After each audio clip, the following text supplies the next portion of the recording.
La esclava, que quedó embarazada del coronel y se convirtió en señora, el secreto que sacudió el Recóncavo, 1873. Dale like a este video, suscríbete al canal y dime qué piensas de esta historia cuando termine. Recóncavo Baiano, marzo de 1873. En la oscuridad de una madrugada sofocante, una mujer negra camina por los pasillos de la casa grande del ingenio Santo Antonio. Sus pasos silenciosos contrastan con el peso del secreto que lleva. Dentro de su vientre crece una vida que podrá destruir familias enteras o reescribir los códigos de una sociedad construida sobre sangre y caña de azúcar. Esta es la historia real de Benedita, la esclava que desafió todas las reglas de su tiempo. Si usted aprecia historias verdaderas que revelan la trastienda de nuestra formación como nación, suscríbase ahora y active la campanita para no perder revelaciones sorprendentes basadas en documentos y relatos históricos.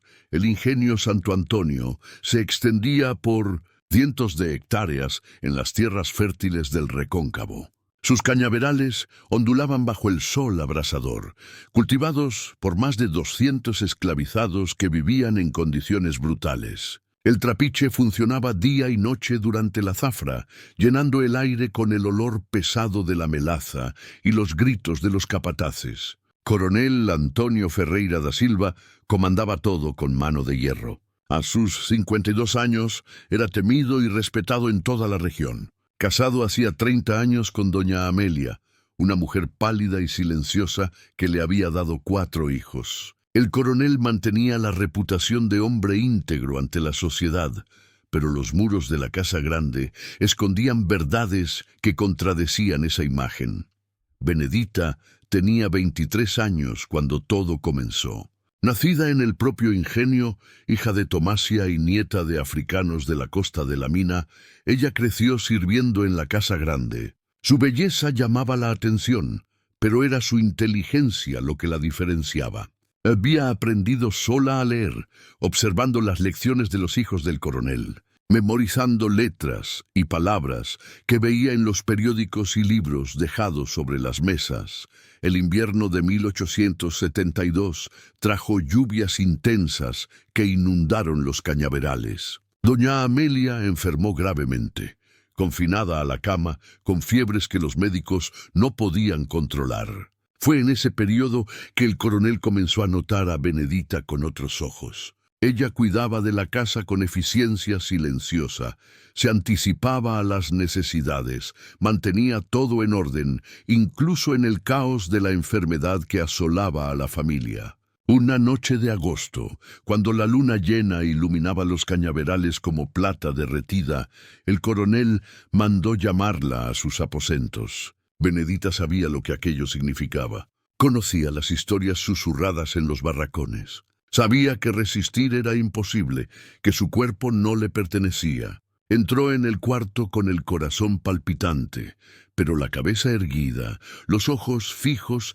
en algún punto distante de la pared. En los meses siguientes, los encuentros se hicieron frecuentes. El coronel desarrollaba algo más que deseo, algo que él mismo no comprendía completamente. Benedita escuchaba sus confidencias sobre los negocios, sobre las dificultades con los hijos, sobre el vacío de su matrimonio. Ella jamás respondía más que lo necesario, pero su presencia se volvió indispensable. En diciembre, Benedita notó las primeras señales. Su cuerpo cambiaba, y ella sabía que cargar al hijo de un señor blanco era una sentencia que podía llevar a cualquier lugar, de la libertad a la muerte. Esperó hasta tener certeza absoluta antes de contarle al coronel, eligiendo una tarde en que doña Amelia visitaba a parientes en Salvador. La reacción de él fue inesperada. En lugar de furia o negación, el coronel se quedó en silencio por largos minutos, mirando por la ventana hacia los cañaverales. Luego pronunció palabras que Benedita jamás imaginó escuchar. Reconocería a la criatura, pero había condiciones. Ella necesitaría mantenerse apartada, discreta, y cuando llegara la hora sería enviada a una casa en el pueblo, lejos de los ojos curiosos. Benedita aceptó, pero en el fondo de su corazón una llama comenzaba a crecer. Por primera vez en la vida, ella vislumbraba la posibilidad de algo más. Su hijo sería reconocido, tendría apellido, derechos. Y si ella pudiera conquistar más, si consiguiera transformar ese embarazo no solo en libertad, sino en poder verdadero. Los esclavizados del ingenio ya susurraban. Tomasia, su madre, le imploraba que fuera cautelosa, pero Benedita sentía que el destino le ofrecía una única oportunidad de reescribir su historia. Marzo de 1873 llegó caliente y tenso.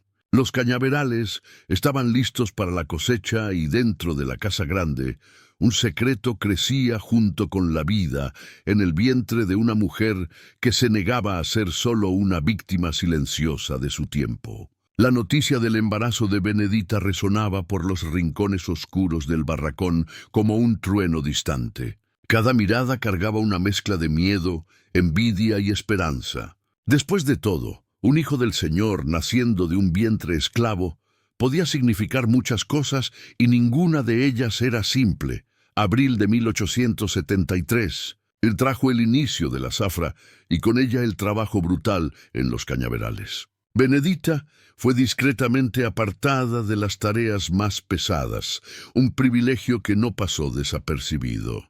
Jerónimo, el capataz mulato, que gozaba de la confianza del coronel, observaba todo con atención aguda. Él mismo era hijo de señor con esclava, pero jamás había sido reconocido, viviendo en una posición intermedia que lo hacía cruel con los de abajo y servil con los de arriba. Doña Amelia, aún debilitada por su larga enfermedad, comenzó a notar los cambios sutiles en la rutina de la casa. Benedita ya no servía las comidas.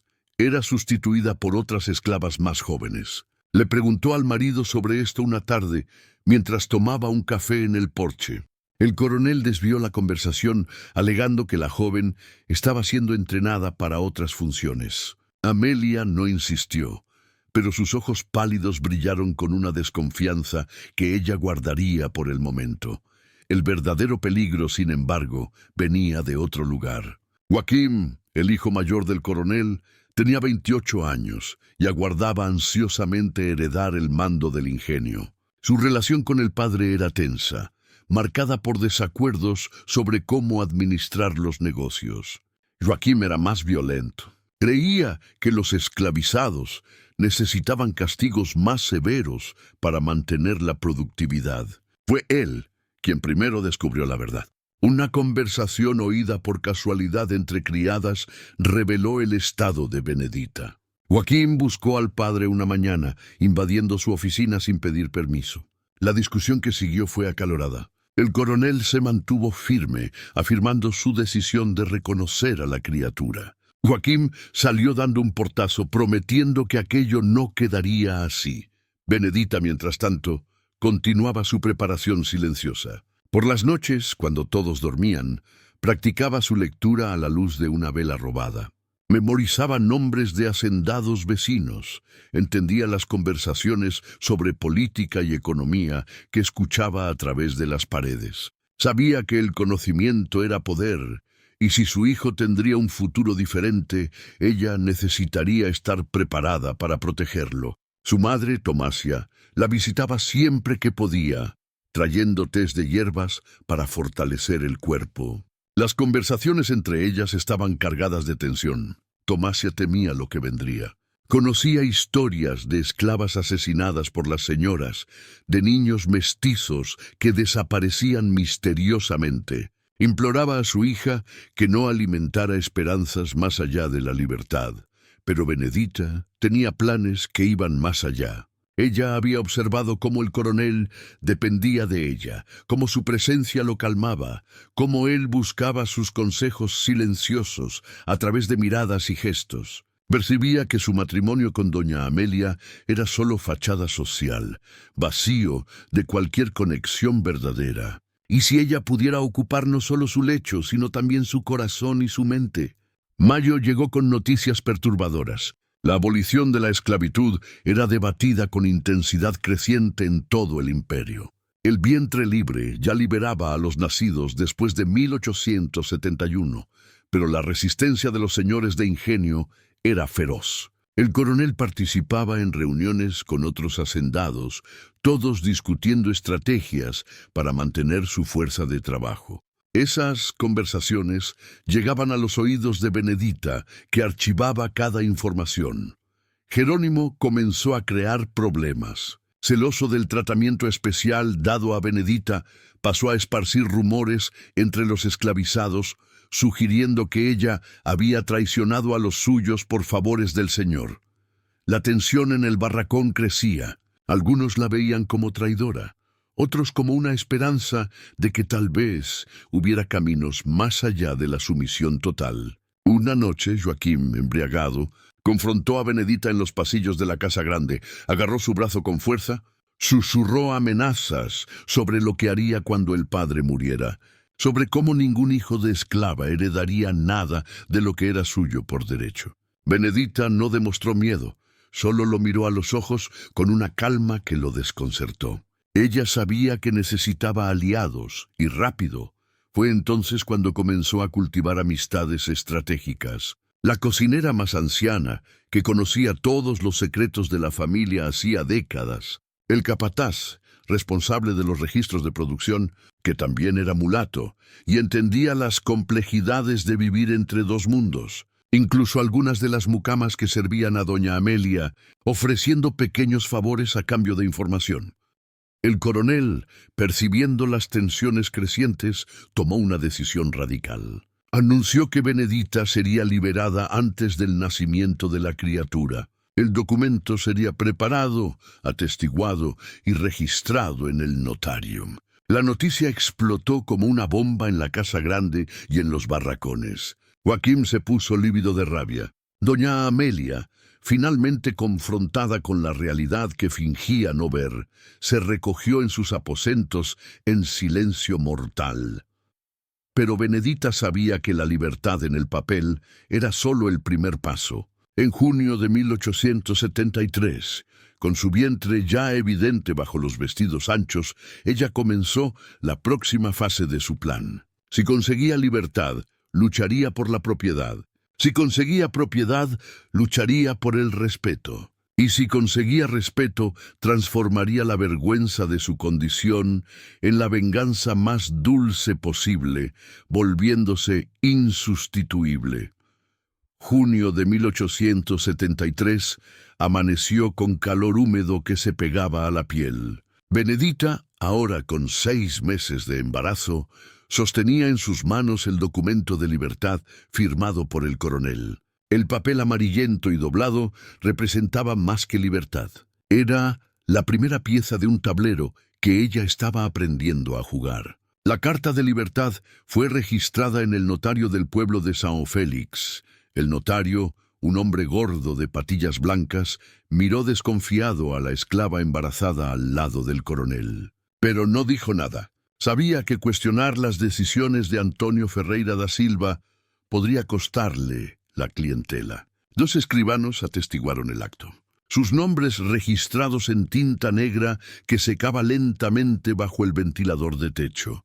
De vuelta al ingenio, la atmósfera era de tormenta a punto de estallar. Joaquim ya no escondía su revuelta. Durante la cena, se negaba a sentarse a la mesa mientras el padre mantuviera aquella situación. Los hermanos menores, Carlos y Fernando, permanecían neutrales, más preocupados por sus propias vidas en Salvador que con los asuntos del ingenio. La única hija, Mariana, casada con un comerciante portugués, escribía cartas a la madre expresando conmoción y vergüenza. Doña Amelia finalmente rompió el silencio. Una tarde en que el coronel estaba en los cañaverales, mandó llamar a Benedita a sus aposentos. El encuentro entre las dos mujeres estuvo cargado de una tensión que hacía el aire irrespirable. Amelia, sentada en su mecedora, miró largamente el vientre redondeado de la antigua esclava. Las palabras de la señora fueron medidas, frías como el hielo.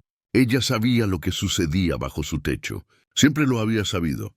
Durante décadas había fingido no ver las escapadas del marido, las mujeres que él visitaba, los hijos bastardos esparcidos por las haciendas vecinas. Pero traer a una de esas mujeres para dentro de su propia casa, reconocer públicamente un hijo mestizo, eso cruzaba una línea que no podía ser tolerada.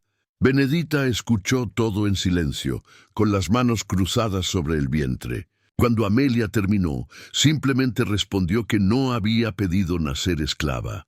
No había elegido su destino, pero ahora que tenía una oportunidad de cambiarlo, lucharía con todas sus fuerzas. Amelia se sorprendió con la valentía de aquella respuesta, pero no lo demostró. Solo ordenó que ella saliera de su presencia. La situación empeoró cuando el párroco fue informado.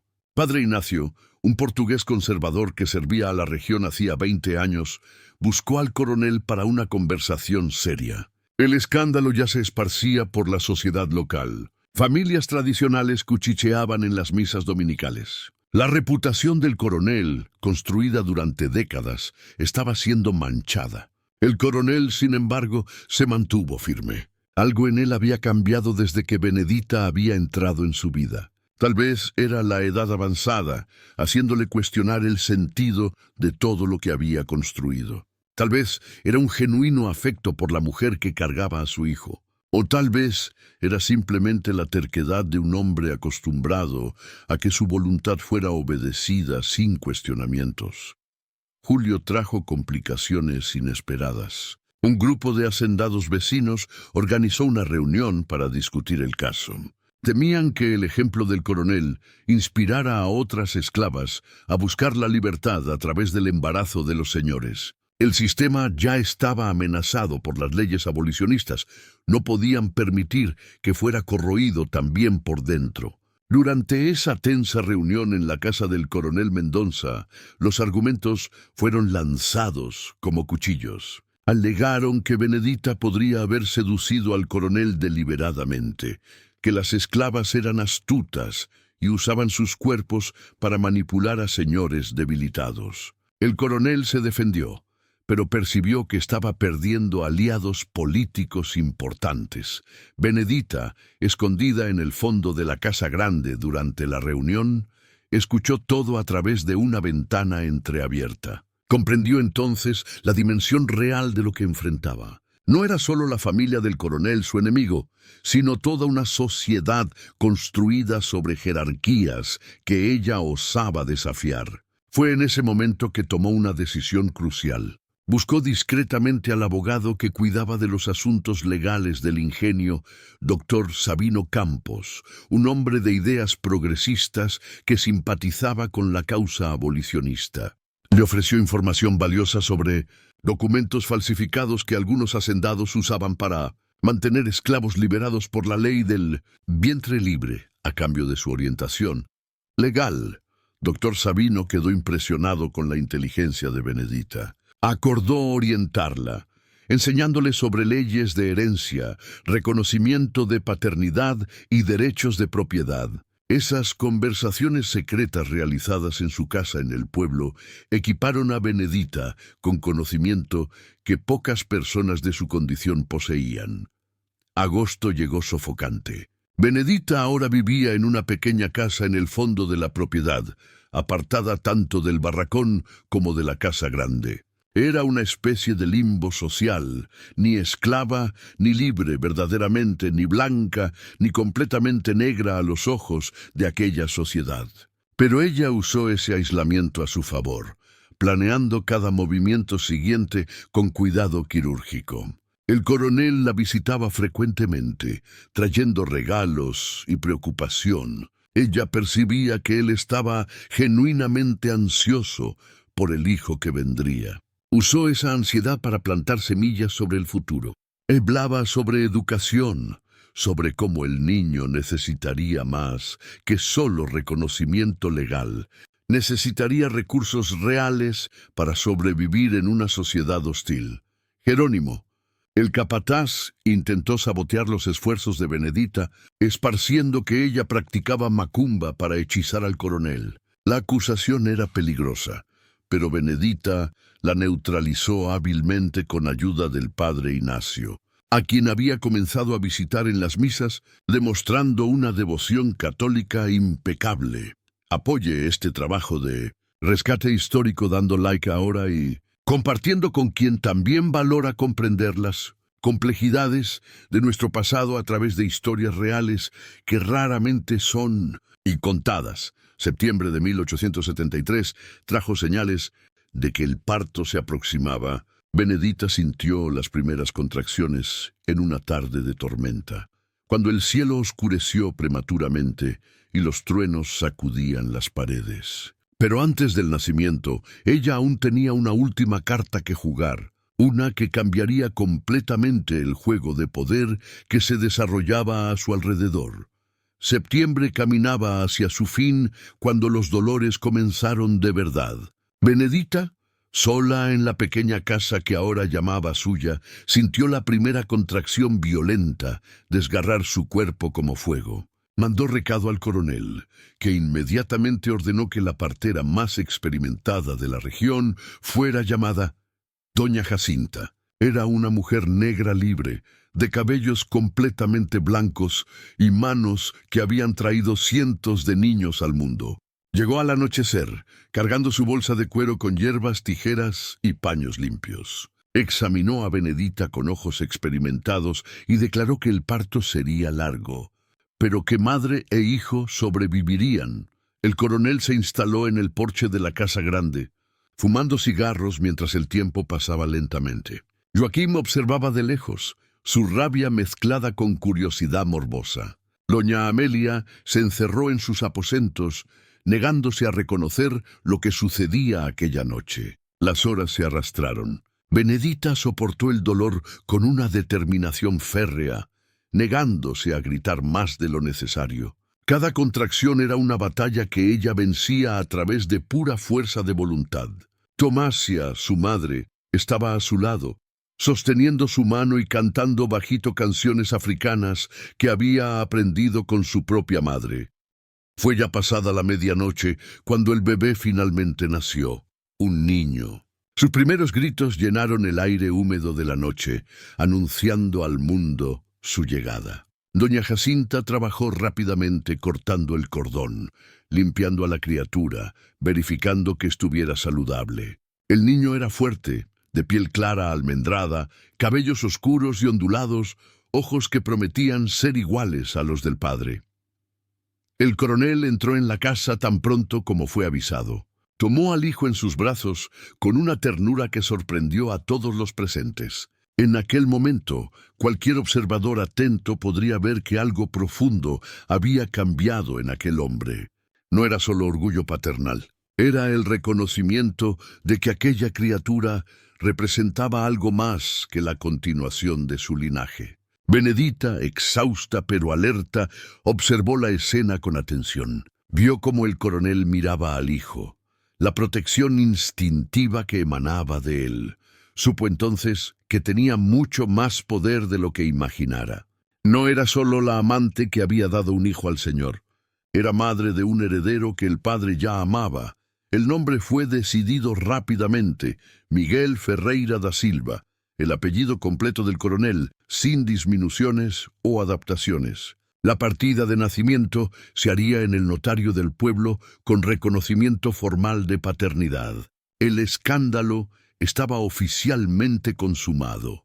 En los días siguientes, mientras Benedita se recuperaba del parto, las noticias de la llegada de Miguel se esparcieron por toda la región como fuego en cañaveral seco. Las reacciones variaban de shock escandalizado a admiración discreta. Algunas mujeres blancas cuchicheaban que el coronel había enloquecido. Algunos hombres envidiaban su coraje de desafiar convenciones. Los esclavizados veían en aquel bebé mestizo un símbolo ambiguo. Mitad esperanza, mitad traición. Joaquín hizo un último intento de revertir la situación. Buscó un abogado en Salvador, cuestionando la legalidad del reconocimiento de un hijo con madre ex-esclava. El abogado, sin embargo, fue claro. Siempre que la madre estuviera libre en el momento del reconocimiento, no había impedimento legal. La ley era omisa en cuanto al origen social, se enfocaba solo en el estatus jurídico actual. Fue en este contexto que Benedita ejecutó su movimiento más audaz. 2 semanas después del parto, aún débil, pero determinada, pidió una audiencia privada con el coronel. En aquella conversación, ella no suplicó ni gimió. Presentó un plan detallado, fruto de meses de observación y aprendizaje. Propuso que Miguel fuera educado, como los hijos legítimos del coronel, que recibiera la misma instrucción, las mismas oportunidades. A cambio, ella misma se encargaría de administrar una parte menor del ingenio, tal vez una de las propiedades secundarias que el coronel mantenía, pero descuidaba. Argumentó que había demostrado capacidad, inteligencia y dedicación. El coronel se quedó en silencio por largos minutos. Luego, sorprendentemente, concordó, no con todo, sino con una versión modificada. Miguel sería educado, pero inicialmente en casa, por tutores particulares. Benedita recibiría una pequeña casa en el pueblo con renta mensual suficiente para vivir con dignidad. Era mucho más de lo que cualquier exesclava podría soñar, pero aún lejos de lo que ella anhelaba. Octubre de 1873 marcó un giro definitivo. La partida de nacimiento fue registrada. Miguel oficialmente era Ferreira da Silva. Benedita se mudó a una casa modesta pero digna en el pueblo de São Félix, llevando consigo a su madre Tomásia y al bebé. La casa tenía 3 cuartos, cocina espaciosa, un pequeño jardín en el fondo. Por primera vez en su vida, Benedita tenía un hogar que era verdaderamente suyo. Tenía libertad para entrar y salir, dinero propio, un hijo con futuro garantizado. Pero mirando por las ventanas de su nueva casa hacia las calles de piedra del pueblo, ella sabía que aquello aún no era suficiente. El verdadero desafío estaba apenas comenzando. La sociedad de São Félix no sabía cómo tratarla, ya no era esclava, pero tampoco era aceptada como igual por las mujeres blancas libres. Existía en un espacio intermedio incómodo, observada con curiosidad y desprecio en medidas iguales. Cuando salía a hacer compras en el mercado, las conversaciones se detenían. Las miradas la seguían. Benedita decidió que la única forma de cambiar eso era a través de un comportamiento impecable. Se vestía con modestia pero elegancia, usando la ropa que el coronel le compraba. Frecuentaba la iglesia religiosamente, sentándose siempre en los bancos del fondo, pero demostrando devoción ejemplar. Trataba a todos con respeto, independientemente de su posición social. Noviembre trajo la primera visita del coronel a la casa en el pueblo. Él llegó una tarde de sábado, discretamente, sin la pompa que normalmente lo acompañaba. Pasó horas con Miguel, sosteniendo al bebé, conversando con Benedita sobre su crecimiento. Aquellas visitas se volvieron regulares, siempre discretas, siempre cargadas de una ternura que contrastaba con la brutalidad del mundo que lo rodeaba. Fue durante una de esas visitas que Benedita plantó la semilla de su próxima ambición. Mencionó casualmente lo bueno que sería si Miguel pudiera crecer en el ingenio, conocer sus raíces, aprender sobre la tierra que un día podría heredar. El coronel dudó, pero la idea quedó plantada en su mente, germinando lentamente. El año de 1873 caminaba hacia su fin con Benedita, establecida en una posición que parecía imposible meses antes, pero ella sabía que en una sociedad esclavista en transformación nada era permanente. Todo lo que había conquistado podría serle arrebatado en un instante. Necesitaba consolidar su poder, transformar su influencia temporal en algo más duradero. Y para eso necesitaría algo que pocas personas esperarían: convertirse no solo en tolerada, sino en indispensable. El inicio de 1874 trajo cambios inesperados para el recóncavo bahiano.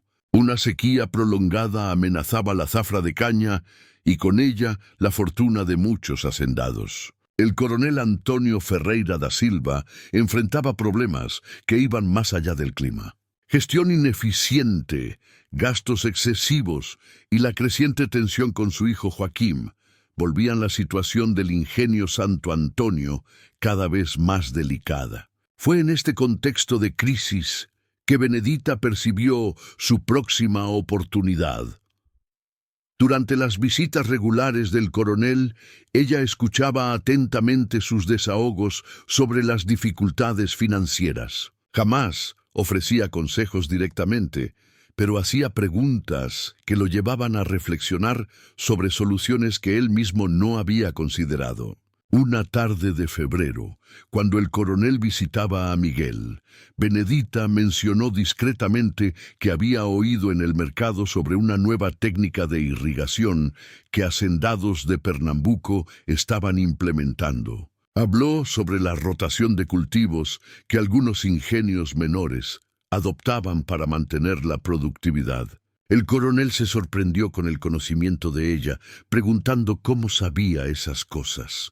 Benedita reveló entonces que pasaba sus mañanas en la pequeña biblioteca pública del pueblo, leyendo periódicos agrícolas y libros sobre la administración rural. También conversaba con comerciantes que pasaban por la región, recolectando información sobre lo que funcionaba en otras áreas. El coronel la observó con renovado interés, viendo no solo a la madre de su hijo, sino una mente estratégica siendo desperdiciada. Marzo trajo una catástrofe. Una plaga atacó parte de los cañaverales y el capataz principal enfermó gravemente. Joaquín asumió temporalmente, pero su administración brutal resultó en 3 esclavos muertos por exceso de trabajo y otros 5 huyendo al quilombo cercano. La producción cayó drásticamente. El coronel, desesperado, tomó una decisión que chocaría aún más a la sociedad local. Pidió a Benedita que visitara el ingenio discretamente y diera su opinión sobre la situación. Ella aceptó, pero impuso condiciones. Iría como consultora libre, no como antigua esclava, y sus recomendaciones deberían ser consideradas seriamente. La visita ocurrió una mañana gris de abril. Benedita llegó al ingenio, acompañada del coronel, causando conmoción inmediata. Los esclavizados la miraban con expresiones mixtas de admiración y resentimiento. Jerónimo, el capataz, se puso lívido de rabia al verla inspeccionar las instalaciones. Joaquín, cuando se enteró, salió furioso, negándose a permanecer en el mismo lugar que aquella mujer. Benedita pasó el día entero examinando todo. El trapiche, los cañaverales, los barracones, los registros de producción. Conversó con esclavizados experimentados, escuchando sus sugerencias sobre cómo mejorar el trabajo. Verificó las condiciones de almacenamiento del azúcar, identificó puntos de desperdicio. Al final del día, presentó al coronel un informe detallado dictado para que un escribano lo anotara. Sus recomendaciones eran prácticas y directas. Mejorar las condiciones de alimentación de los esclavizados para aumentar la productividad. Implementar turnos más eficientes en el trapiche. Invertir en mantenimiento preventivo de los equipos. Expandir el cultivo de alimentos básicos para reducir costos. El coronel quedó impresionado con la profundidad del análisis. Más que eso, percibió que muchas de las sugerencias eran obvias, pero él estaba demasiado ciego para verlas. Implementó varios de los cambios propuestos y en 2 semanas la producción comenzó a mejorar visiblemente. La noticia de que el coronel estaba consultando a una exesclava sobre negocios se esparció como pólvora. Los hacendados vecinos vinieron personalmente a quejarse, alertando que aquello era inaceptable, que él estaba dando un pésimo ejemplo, que el orden social estaba siendo amenazado. El coronel por primera vez en su vida los echó sin cortesías. Mayo de 1874 marcó una transformación definitiva. Doña Amelia, que venía apartándose cada vez más de la vida social, finalmente confrontó al marido en una discusión que toda la Casa Grande oyó. Exigió que él eligiera entre ella y aquella mujer, entre su familia legítima y el hijo bastardo. El coronel respondió con una calma terrible que ella podría dejar el ingenio cuando deseara, pero que él no cambiaría de posición. Amelia no se fue, pero se retiró completamente a sus aposentos, volviéndose prácticamente invisible. Mariana, la hija, rompió relaciones con el padre por carta. Carlos y Fernando mantuvieron una distancia prudente, preocupados por sus herencias, pero sin coraje de confrontar al patriarca. Joaquín comenzó a hacer planes propios, visitando abogados en Salvador con frecuencia sospechosa. Benedita, mientras tanto, consolidaba su posición. La renta mensual que recibía le permitió contratar a una profesora particular para sí misma, perfeccionando su lectura y escritura. Comenzó también a invertir pequeñas cantidades en mercancías que compraba baratas de comerciantes ambulantes y vendía con lucro en el mercado local. Junio trajo una oportunidad inesperada. El coronel necesitaba viajar a Salvador para tratar de negocios urgentes relacionados con un préstamo bancario. Sería una ausencia larga de por lo menos 3 semanas. Joaquín estaba en abierta rebelión, no era confiable para administrar el ingenio. En un movimiento que sería comentado por décadas, el coronel nombró a Benedita como supervisora temporal de ciertas operaciones del ingenio. La nominación no fue oficial, no había papel firmado, pero el coronel dejó instrucciones claras a los capataces de confianza. Obedecerían las orientaciones de Benedita como si fueran las suyas propias. Jerónimo fue avisado que cualquier insubordinación resultaría en su dimisión inmediata. Las 3 semanas siguientes fueron una prueba de fuego para Benedita. Algunos capataces intentaron sabotear sus decisiones, pero ella lidió con cada intento de forma calculada, documentando todo, manteniendo registros meticulosos. Cuando surgía un problema técnico, consultaba a los esclavizados más experimentados, valorando su conocimiento práctico. Implementó cambios sutiles, pero significativos en los barracones, mejor distribución de alimentos, permiso para pequeñas huertas personales, reducción de castigos físicos innecesarios, no por bondad, sino por pragmatismo. Esclavizados mejor tratados trabajaban más y huían menos.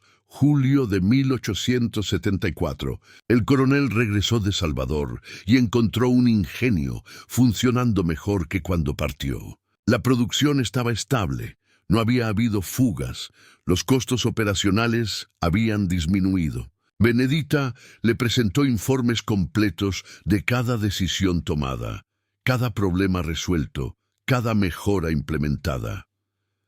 Aquella noche, en una conversación privada, el coronel hizo una propuesta extraordinaria. Le ofreció a Benedita una participación en los lucros de una de las propiedades menores, un ingenio secundario que él mantenía a 20 kilómetros de distancia. Sería administrado por ella con autonomía completa. Los lucros serían divididos, 70% para él, 30% para ella. Benedita aceptó sin dudar. Sabía que aquello era solo el comienzo. En menos de 2 años, había transformado su condición de esclava a mujer libre, con poder económico propio. Pero la sociedad aún la veía como intrusa, como una amenaza al orden establecido. El próximo desafío sería transformar la tolerancia renuente en respeto verdadero. Y para eso necesitaría algo más que competencia administrativa. Necesitaría conquistar corazones y mentes, o al menos neutralizar a sus enemigos más peligrosos.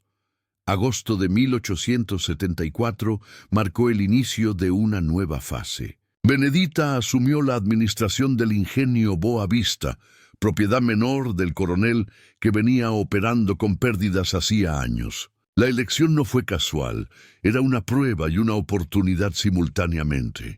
Si fracasaba, confirmaría todos los prejuicios sobre la incapacidad de los exesclavos. Si prosperaba, rompería otra barrera. El ingenio Boa Vista tenía solo 40 esclavizados y estaba en estado deplorable. Los cañaverales estaban mal cuidados. El trapiche necesitaba reparaciones urgentes. Los barracones estaban en condiciones peores que los del Santo Antonio. El antiguo administrador era un portugués alcohólico que había dejado todo abandonado antes de ser despedido. Benedita llegó una mañana de septiembre, trayendo consigo a Miguel, ahora con casi 1 año, y a su madre Tomasia. También trajo 2 capataces de confianza que el coronel le había prestado. Hombres que habían visto su competencia durante las semanas que administró el ingenio principal. La primera cosa que hizo fue reunir a todos los esclavizados del Boa Vista. Se presentó no como señora esclavista, sino como administradora que entendía sus realidades. Habló sobre mejoras prácticas que implementaría, pero dejó claro que esperaba trabajo eficiente a cambio. No era caridad, era negocio. En los meses siguientes, Benedita demostró una capacidad administrativa que rivalizaba con cualquier hacendado de la región. Renegoció contratos con compradores de azúcar, consiguiendo mejores precios. Implementó técnicas agrícolas que había aprendido en los libros, aumentando la productividad por hectárea. Redujo desperdicios a través de un control riguroso de recursos, pero su diferencial estaba en el trato con los esclavizados. Sabiendo por experiencia propia lo que motivaba y lo que rompía el espíritu humano, creó un sistema de pequeños incentivos. Quien superara las cuotas de producción ganaba descansos extras, mejores raciones, hasta pequeñas recompensas en dinero que podían acumular para comprar su libertad. Octubre trajo los primeros resultados financieros. El ingenio Boa Vista, que venía dando pérdidas hacía 3 años, tuvo su primer lucro modesto. Benedita mandó un informe detallado al coronel, incluyendo todos los ingresos y gastos, demostrando transparencia total. El coronel quedó satisfecho, pero más importante, otros hacendados comenzaron a oír sobre los métodos de aquella mujer incomún. La sociedad de San Félix y Santo Amaro no sabía cómo reaccionar. Algunas mujeres blancas comenzaron discretamente a consultar a Benedita sobre la administración doméstica, siempre a través de intermediarios, nunca públicamente. Algunos comerciantes pasaron a tratarla con respeto, percibiendo que ella pagaba a tiempo y negociaba con inteligencia. Noviembre de 1874 fue marcado por un evento que solidificaría la posición de Benedita. Una epidemia de fiebre amarilla golpeó la región, matando a decenas de personas. En el ingenio Boa Vista, ella implementó medidas sanitarias rígidas: aislamiento de los enfermos, hervor obligatorio del agua, limpieza constante de las instalaciones. Mientras otros ingenios perdían esclavizados a montones, el Boa Vista tuvo apenas 2 muertes. El coronel, impresionado con la gestión de la crisis, aumentó la participación de Benedita en los lucros al 40%. Más significativo aún, le ofreció la propiedad formal de una pequeña casa en el ingenio registrada a su nombre en el notario. Era propiedad real, no más una concesión revocable. Joaquim, observando todo de lejos, intensificó sus planes. Comenzó a esparcir rumores de que Benedita usaba macumba para controlar al padre, que había hechizado al coronel con prácticas africanas. Llegó a pagar a un párroco rival para denunciar públicamente la situación desde el púlpito, pero Benedita neutralizó la amenaza, aumentando sus donaciones a la iglesia matriz, financiando reformas en el altar principal.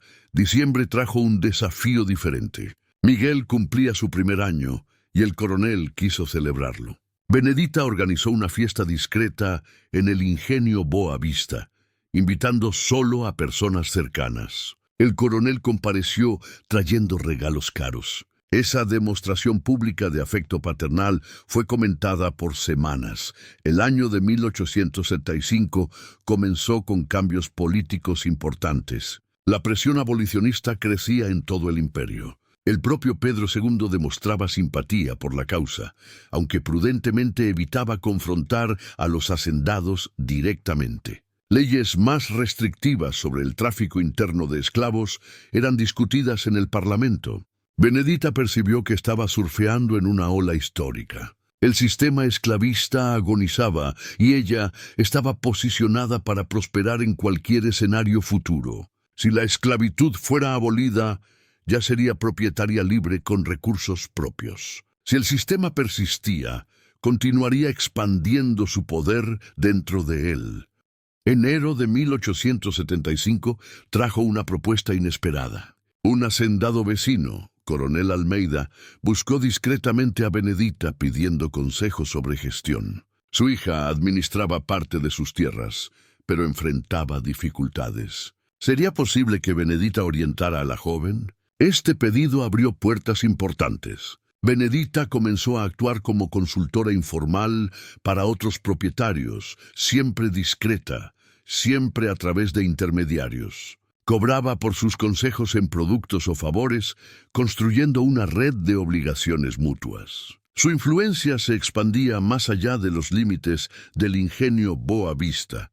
Febrero marcó un encuentro significativo. Doña Amelia, que no veía al marido hacía meses, supo a través de una empleada sobre el éxito de Benedita. Una tarde, sorprendentemente, mandó un recado pidiendo que Benedita la visitara en la Casa Grande Santo Antonio. El encuentro fue tenso pero revelador. Amelia, ahora una mujer frágil y amargada, reconoció que no podía luchar contra la situación, pero hizo un pedido directo: que Benedita nunca intentara tomar su lugar públicamente como esposa del coronel. Podía tener su parte de los negocios, su influencia, hasta el amor de él, pero el título de Siñá doña Amelia Ferreira da Silva era innegociable. Benedita concordó sin dudar.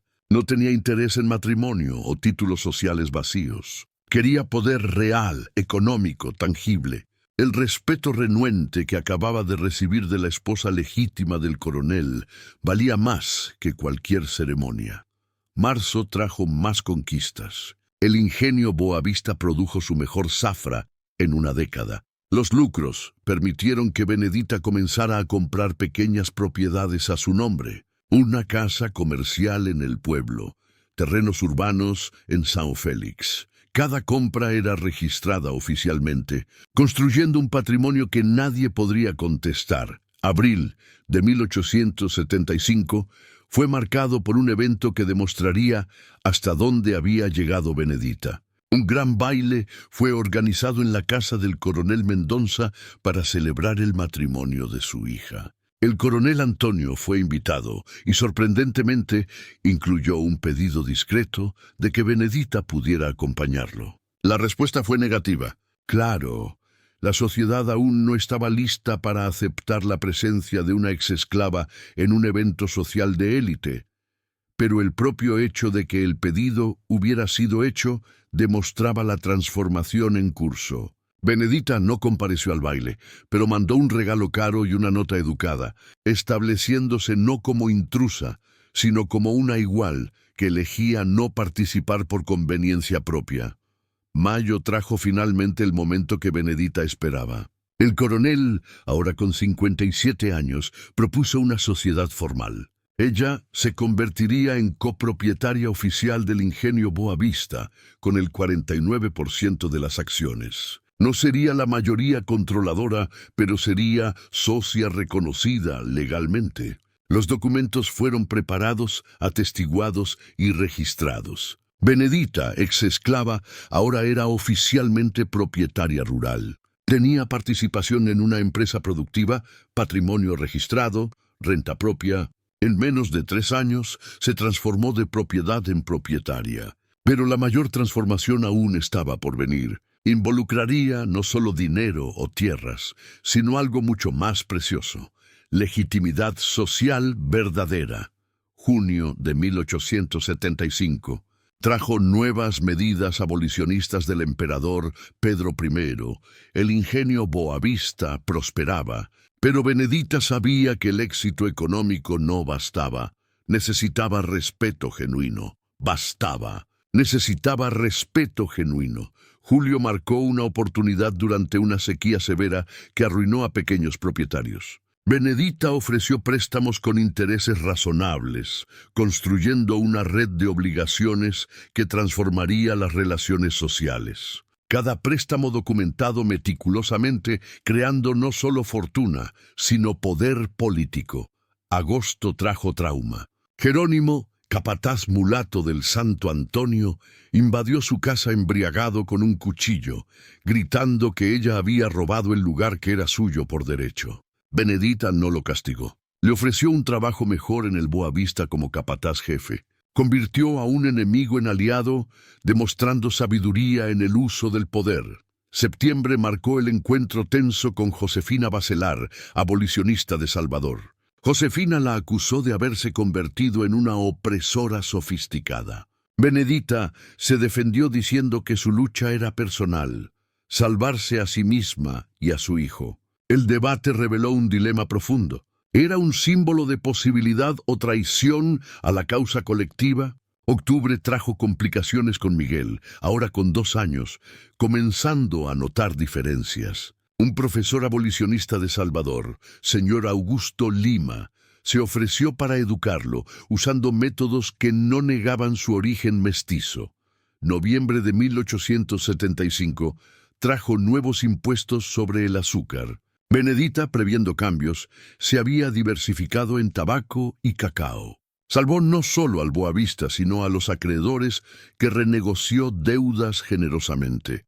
Diciembre marcó una donación sustancial a la Santa Casa de Misericordia. Su nombre inscrito en una placa de bronce, el primer nombre negro con tal honor regional. Enero de 1876 trajo la salud fragilizada del coronel Antonio. Problemas cardíacos se convirtieron en una invitación a la guerra de sucesión. Joaquín reunió a sus hermanos Carlos, Fernando y Mariana en una conspiración. Contestarían judicialmente cualquier herencia para Miguel y Benedita, argumentando que el padre estaba senil y manipulado. Benedita descubrió el plan a través de una mucama agradecida. Febrero fue un mes de blindaje legal con el doctor Sabino. Transfirieron propiedades a nombre de Miguel. Crearon sociedades comerciales protegidas.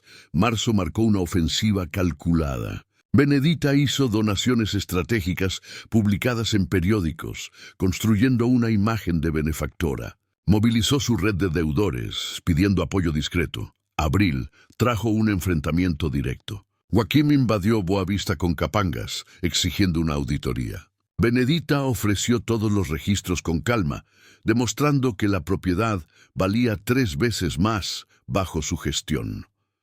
Mayo trajo una alianza sorprendente. Doña Amelia, muriendo de tuberculosis, propuso un acuerdo. Si Miguel nunca reclamara la herencia de los hijos legítimos, ella atestiguaría a favor de Benedita. Acuerdo sellado. Junio marcó el declinio del coronel, que reescribió el testamento dejando el ingenio Boavista para Benedita, un fondo sustancial para Miguel y Santo Antonio para los hijos legítimos. Documento jurídicamente perfecto, imposible de contestar. Julio trajo la muerte de doña Amelia. Benedita no compareció al funeral, pero envió flores y una contribución para las misas, un gesto de clase notado por todos. Agosto marcó el intento final de Joaquín a través de artículos periodísticos atacando a Benedita. Ella respondió publicando los libros contables completos, ofreciendo una auditoría independiente. La transparencia destruyó las acusaciones. Septiembre trajo la victoria. La Asamblea de Hacendados votó una moción reconociendo las contribuciones de Benedita al desarrollo regional. Reconocimiento oficial conquistado octubre de 1876. 3 esclavizados del Boavista huyeron, dejando un billete acusándola de perpetuar el sistema. El mensaje golpeó a Benedita profundamente. Era propietaria de seres humanos. Diciembre marcó una decisión radical. Un plan de libertad gradual de 5 años para todos los esclavizados del Boavista. Cada uno ganaría un salario, podría comprar su libertad anticipada, recibiría entrenamiento profesional. Hacendados vecinos quedaron furiosos. El coronel, enfermo, apoyó la decisión. Enero de 1877 trajo una caída inicial de producción durante la transición. Benedita compitió por mano de obra, mejorando las condiciones, ofreciendo participación en los lucros, construyendo una escuela. El Boa Vista se convirtió en un experimento social radical. Febrero trajo a un inspector imperial investigando denuncias. El informe final sorprendió. El modelo era más eficiente que la esclavitud tradicional. Recomendó que otros estudiaran sus métodos. Abril marcó un nuevo proyecto. Benedita comenzó a comprar la libertad de niños y jóvenes de otros ingenios, ofreciendo educación y entrenamiento en el Boa Vista, inversión en la construcción de una clase profesional negra. Mayo trajo una asociación con empresarios negros libres, formando una asociación comercial informal, una red de apoyo mutuo, creando alternativas al paternalismo blanco. El coronel Antonio falleció en junio de 1877, rodeado por Benedita y Miguel. Joaquín controló el funeral, excluyéndolos, pero la mitad de los hacendados visitó a Benedita después, presentando condolencias. Julio marcó la lectura del testamento, confirmando todo lo documentado. Joaquín intentó contestar, pero desistió. El testamento era perfecto jurídicamente. Agosto transformó a Benedita definitivamente. Ya no más exesclava, sino propietaria establecida. Empresaria respetada, filántropa reconocida. Octubre de 1877 marcó un nuevo comienzo. Benedita, a los 28 años, observaba el Boa Vista transformado, trabajadores cantando, niños en la escuela recién construida. Noviembre trajo a Andrés Rebusas, ingeniero negro y abolicionista influyente, visitando para documentar su modelo. Prometió incluir el caso en informes a la Corte Imperial. Se convirtió en un ejemplo nacional. Enero de 1878 trajo una invitación para dar una conferencia sobre métodos administrativos. Febrero marcó una presentación en la Cámara Municipal para 30 hacendados. Los datos comprobaban que su modelo funcionaba. Abril trajo un proyecto ambicioso, compra de la libertad de esclavos jóvenes de otros ingenios, educación y entrenamiento. Mayo marcó la financiación discreta de periódicos abolicionistas, apoyo a abogados, defensores de esclavos. Junio trajo el título de benemérita de la ciudad. La primera mujer negra con tal honor. Agosto trajo una reflexión a través de cartas escritas para que Miguel las leyera cuando fuera mayor, narrando la historia completa sin omitir partes dolorosas. Octubre de 1878 marcó la acusación final de Joaquín sobre organización de fugas. Benedita respondió con transparencia total. La investigación no encontró nada. Joaquín fue desacreditado. Vendió Santo Antonio en quiebra y se mudó a Río. Diciembre trajo una fiesta celebrando 5 años desde el nacimiento de Miguel. Benedita se permitió un momento de gratitud, pero cargaba la conciencia de que su éxito era una excepción. Benedita viviría hasta 1910, atestiguando la abolición en 1888, la República en 1889.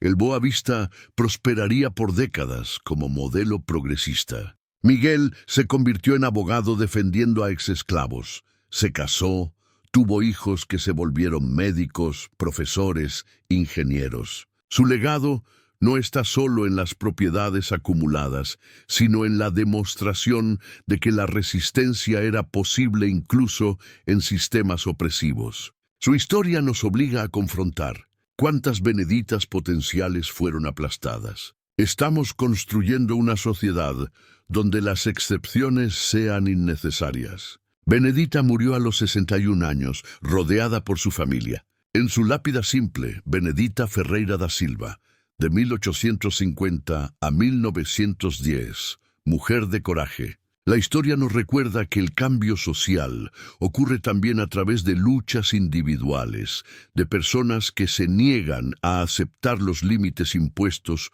por sociedades injustas.